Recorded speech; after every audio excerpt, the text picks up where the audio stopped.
फोटोशपको generative feel AI चलाउन पैसा तिरेर सब्स्क्राइब गर्नुपर्छ, तर एडोबीकै फायरफ्लाईमा त्यही कुरा सित्तैमा चलाउन पाइन्छ। सबैभन्दा पहिले फायरफ्लाईको वेबसाइटमा गएर साइन अप गरौँ। यो पहिलो लिङ्कबाट हामीले यसअघि नै हेरेको डाली 2 मिडजर्नीले जस्तै एआई प्रयोग गरेर प्रम्प्ट लेखेको आधारमा सुन्दर तस्बिर बनाउन सकिन्छ।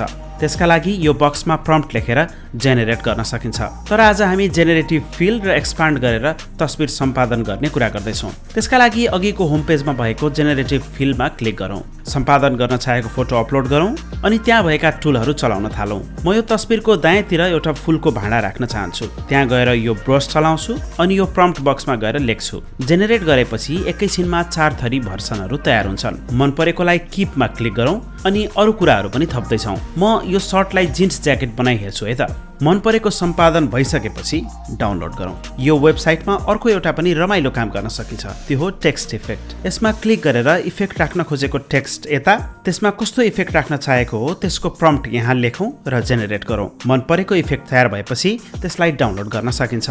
अहिले बेटा भर्सनमा भएका कारण कति सम्पादनहरू नमिलेको र मन नपरेको जस्तो देखिन सक्छ, तर यो बिस्तारै राम्रो हुँदै जाने विश्वास गर्न सकिन्छ।